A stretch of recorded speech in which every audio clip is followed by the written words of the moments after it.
The Nike EYBL was back in the city of Louisville this past weekend. We're bringing in a familiar face to talk about what we saw from some of the Louisville targets. Stay tuned. You are Locked On Louisville, your daily podcast on the Louisville Cardinals. Part of the Locked On Podcast Network, your team every day. What is going on, everyone? Happy Tuesday. Welcome into this episode of the Locked On Louisville podcast. As always, I'm your host, Dalton Pence. Joining me today, usually on Wednesday, but we had some special occasions, so he is on today's episode of the show. That is Cardinal Sports Zone co-founder and editor, Jeremy Wahman. 55, what's going on, man? Wahman Tuesday? I don't like that. Don't have a good ring to it. I like Wahman Teresa Wednesday. Tuesday? But Teresa's not on the show, so I guess that really doesn't work. No, it don't. And I did not give you permission to use her name on TV, so I'm just kidding.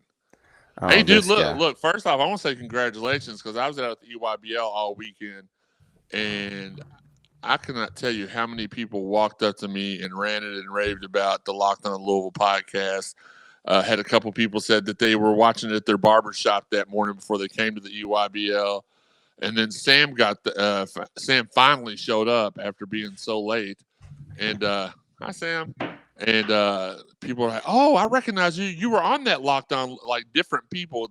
So really, really proud of the exposure you're getting. Glad to have helped you out with that in any way that I did. And let's go. Wahman Tuesday. Yes, sir. I definitely appreciate that shout out. But hey, a lot of stuff happened at the Nike EYBL this past weekend. Really wish I was there, but you were, and I want to talk. I want to talk about what we saw from some Louisville targets. We will talk about DJ Wagner, Aaron Bradshaw, and Kaleb Glenn.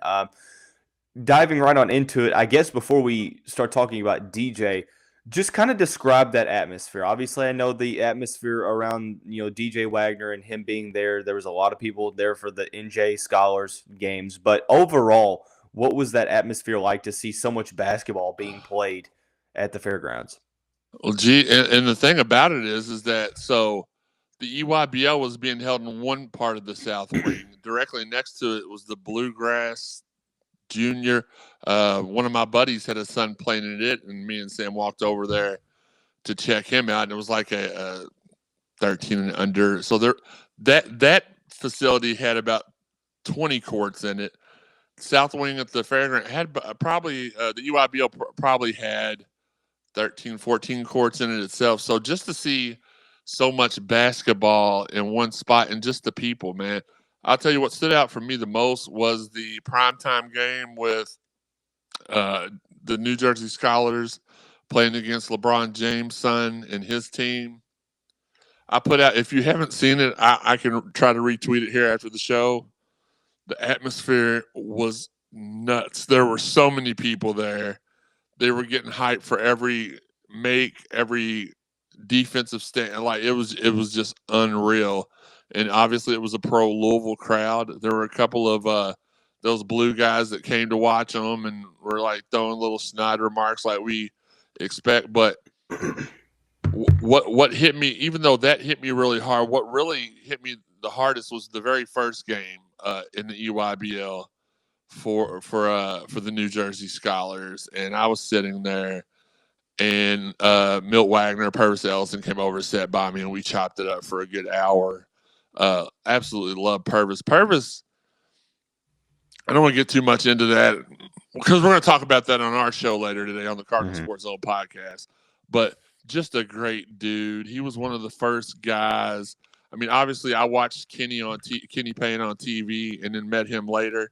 But Purvis, like, I was in middle school, high school. No, middle school. I was 8th grade when Purvis went to the NBA draft, and he was, I believe, the very first number one drafted player. Maybe I said the first, but the only player Louisville history to be drafted that high. And he was just my hero. And then getting to meet him up on campus. So, I mean, that was very, very special. But just the group, I put out a picture that just got blown up. Like, I didn't post it for the purpose of going viral, but it did. And it was Milt Wagner. It was Griff. It was Herbert Crook. It was gosh, Milt. Oh, Purvis and then Griff Jr. And it just like I think Dick Vitale retweeted it. Jeff Goodman did.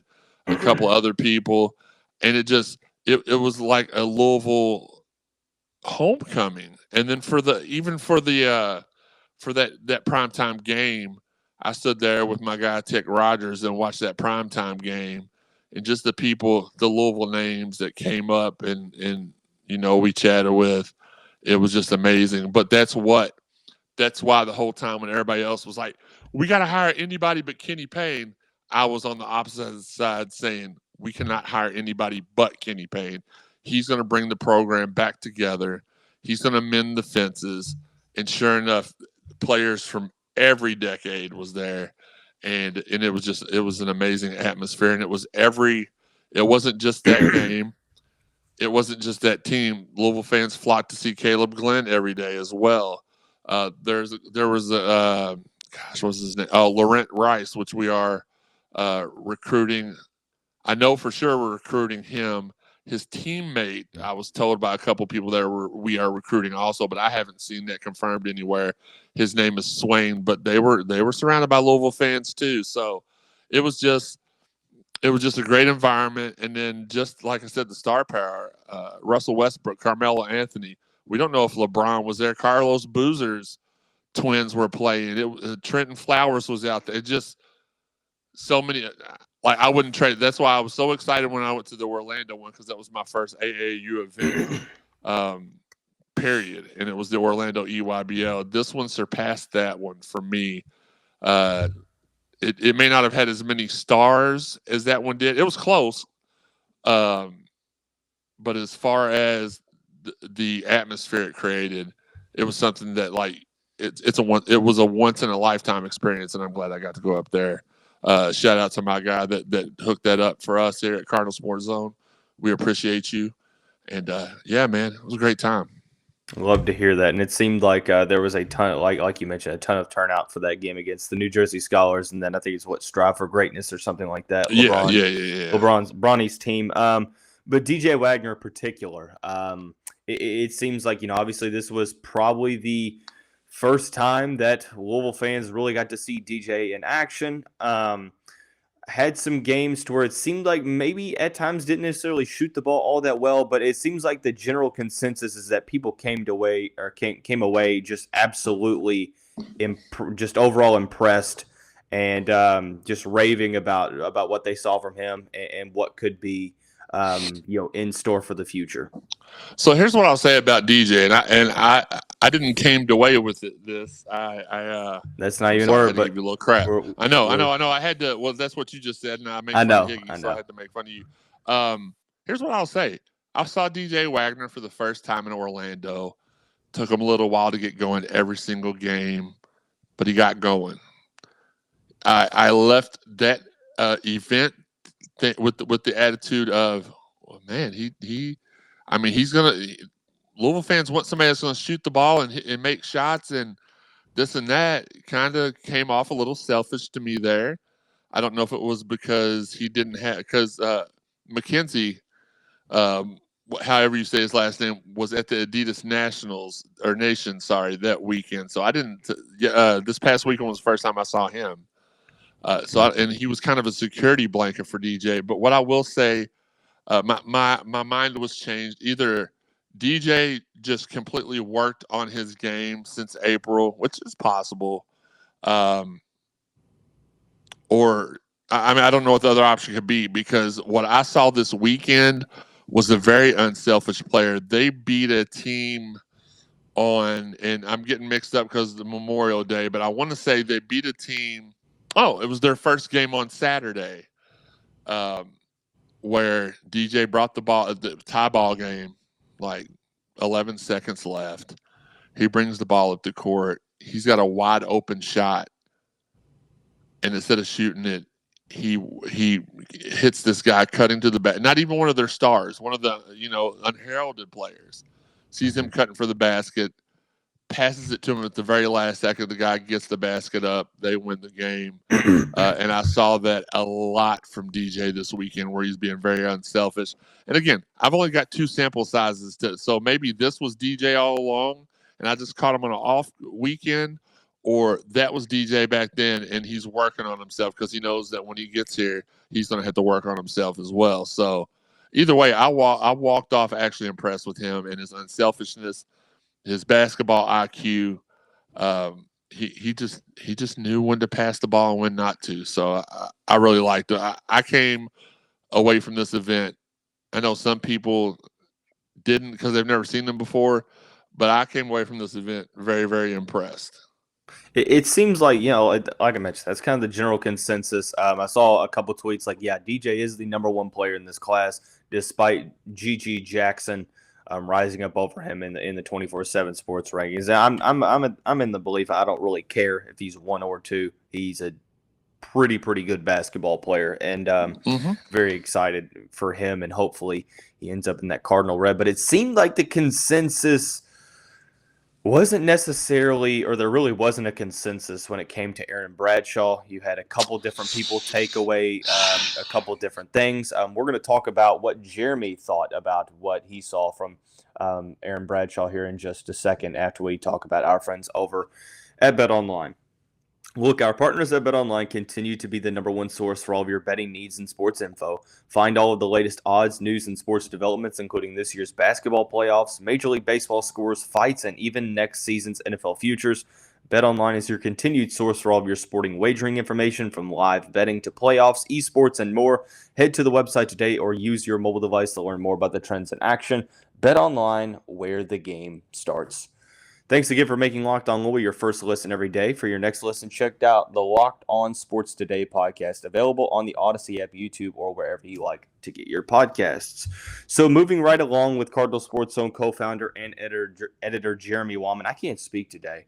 Aaron Bradshaw had a couple of performances throughout the weekend. Offensively, kind of struggled. I had a couple people tell me that he's going to be a little bit of a project offensively, but they raved about what he was able to do defensively, and that was something that I found beneficial. But obviously, I wasn't there, so a lot of it is hearsay. It's just for a secondhand account. What did you see from Bradshaw this weekend? Was it mainly positive stuff? Were you kind of drawn away a little bit? No, I wasn't drawn away. Here's what I will say: I do have a.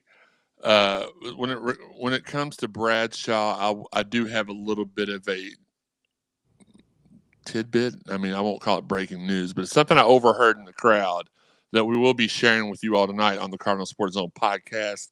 Either going to be at 6:30 or 7. For some reason, my podcast teammates can't read the DM, but it is what it is. Here's what I'll say about Bradshaw in Orlando. And again, I'm so glad I had these 2 experiences to compare against each other. In Orlando, he kind of struggled with smaller opponents. But when he was playing against guys his own size, the Sierra Malunga kid, he weight from here in Evangel, muscular-wise, way bigger than Bradshaw. Bradshaw may be a little taller than Sear, or however you pronounce his name. I'm probably screwing that up. But Bradshaw held his own, if not dominated, the bigger, stronger competition. And I'm not sure that when people were crapping on him in Orlando, I was like, well, how many 6'5" guys do you think he's going to play against in the NCAA? Like, that's not very likely. What I'll say about this weekend, though, is he looked a little bit more consistent against all talent types. I saw him in transition a whole lot. For some reason, and this is something different too. So in Orlando, everybody was playing football, basketball. Like Kaleb Glenn got knocked down 15 times before they called a foul on him. This week it was the exact opposite. You couldn't get a foul if your life depended on it. But I saw Bradshaw. Everybody was playing. It just got on my nerves so much. Like if the team had the ball, all 5 of their players were outside the perimeter. They had nobody rebounding. So all the other team had to do is just wait under the basket for a missed shot, and they automatically had the rebound. And that was almost with every team. Now, Purvis has taught this team well. They didn't do that, but everybody, most of the other teams did. But Bradshaw was able. I really liked his transition play. He was able to defend all sizes of shot blockers, and this AAU tournament had a little bit more height than the one in Orlando. Right. Bradshaw played against a lot of smaller guys in Orlando and had 2 or 3 big guys to play up against. But I can see where people would say project with him because he's skinny as a rail. Like Higgins' left thigh weighs more than Aaron Bradshaw. Maybe his right thigh. I just said left to begin with. He's very, very wiry. I fully expect him to. And again, I do have an update tonight I'll give you on Bradshaw, and whether it's true or not, it came from somebody. And I will not name his name because I don't want him to hate me for life. The person it came from, I would take it to the bank. But really interesting tidbit to share with y'all later. But before I heard that tidbit, I was convinced he was either going to go to Louisville or Lexington. And I won't say that school's name. I know it's petty, but I don't care. I don't know that he is a Lexington type player because they don't normally have a lot of patience down there for project players. And we take a lot of project players here at the University of Louisville. And with Kenny, I don't know how Kenny's reacted to project players because obviously this is his first season. But I can see him being a project. But if he can just gain some weight, he's the type of player. He reminds me of Terrence Farley, and I'm not just saying that because Terrence is my friend. When T got to U of L, he was 6'10" and 180 pounds. His very I'm first 175. Right. And I'm 5'9". Absolutely, you're very short. His first average. Day. Okay, well, keep telling yourself that. But no, I'm joking. But his first day, so their very first game, the scrimmage, he was at 240.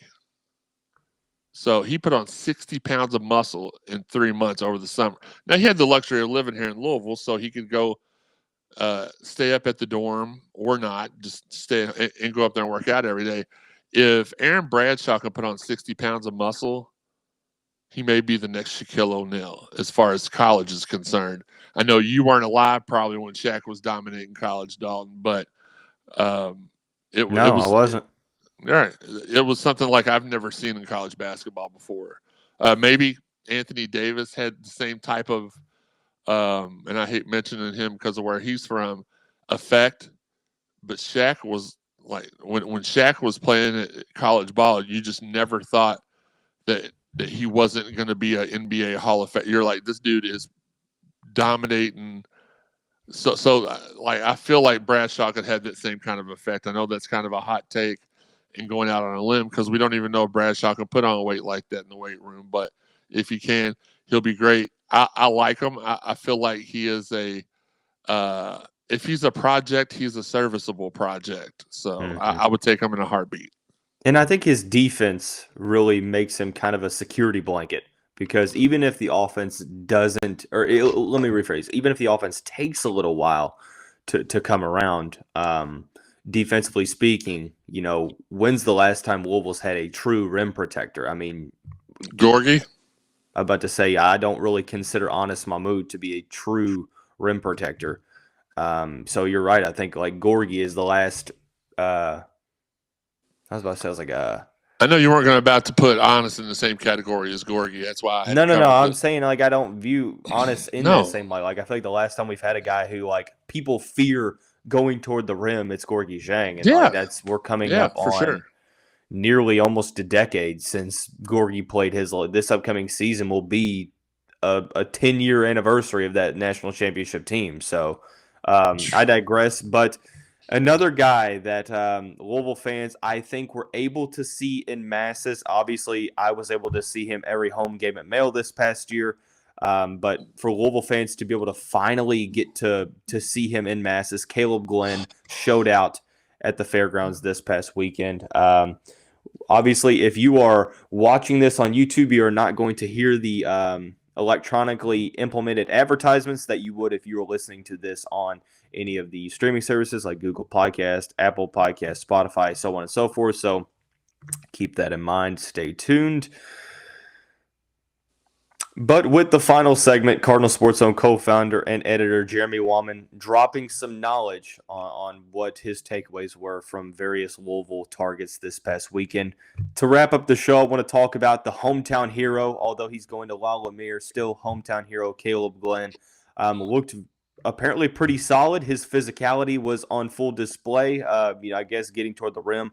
I always said since 2019, and I tweeted this out ever since he started playing for Mail, that the kid was going to end up a 5-star. Like, I truly, truly believe that. You really did.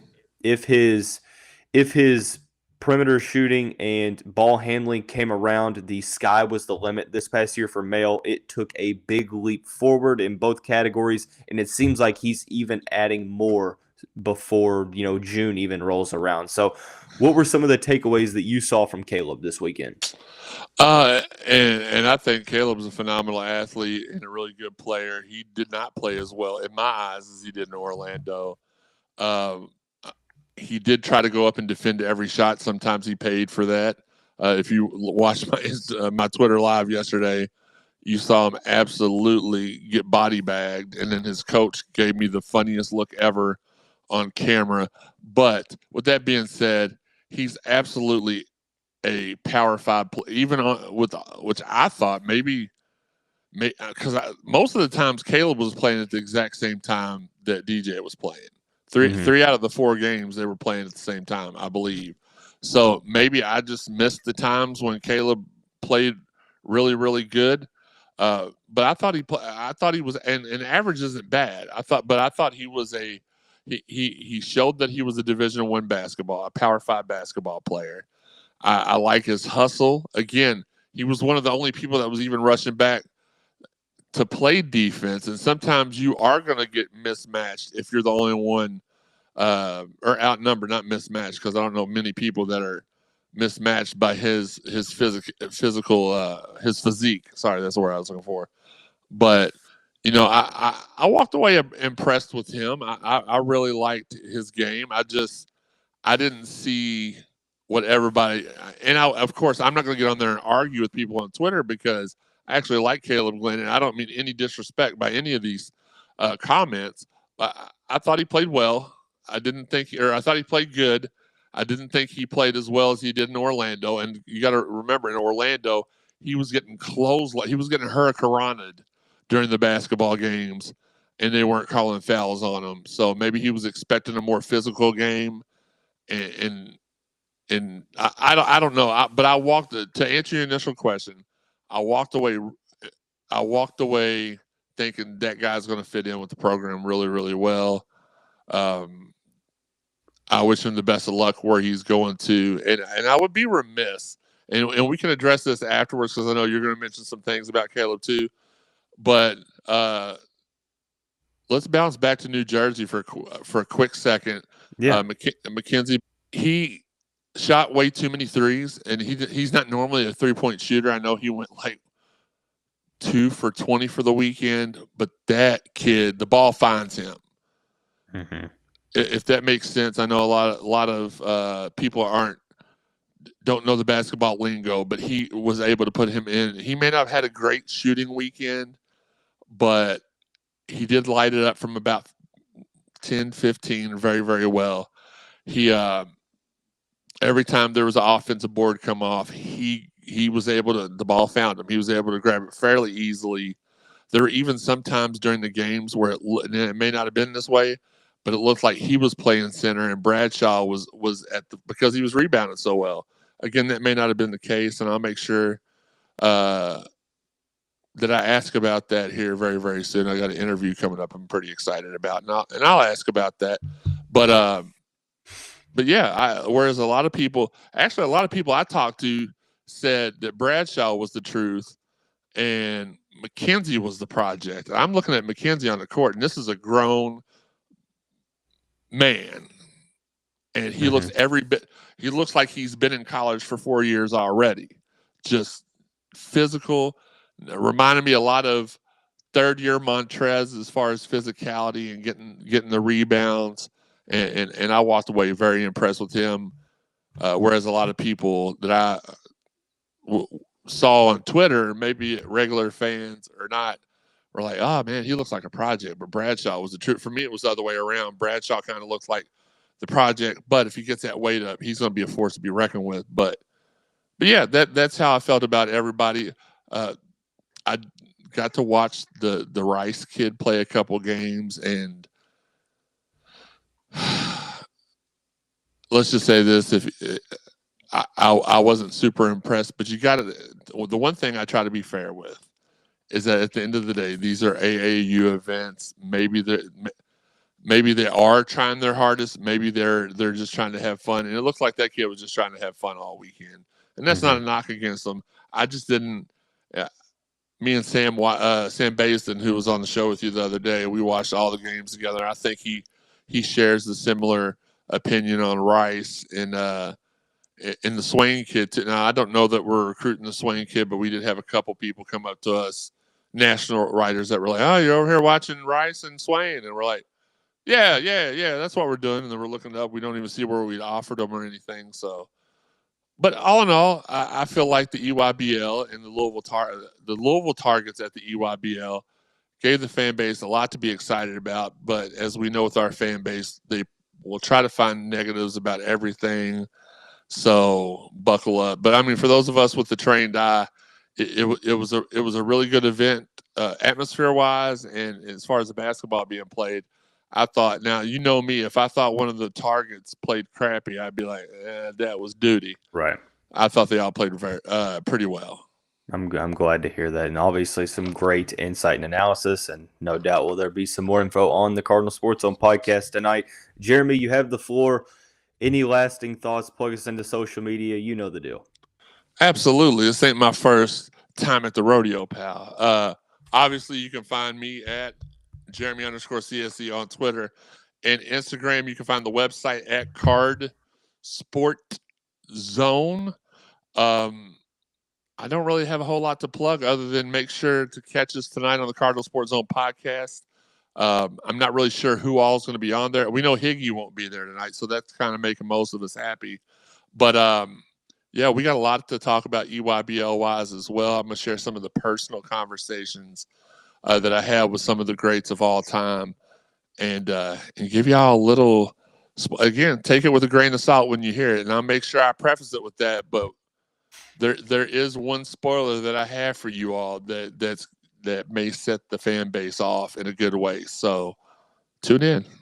Be sure to tune into that. But as far as this show goes, that's going to wrap up this special Wahman Tuesday edition of this show. Still doesn't ring all that right. But everyone have a great day. We will see you right back here soon.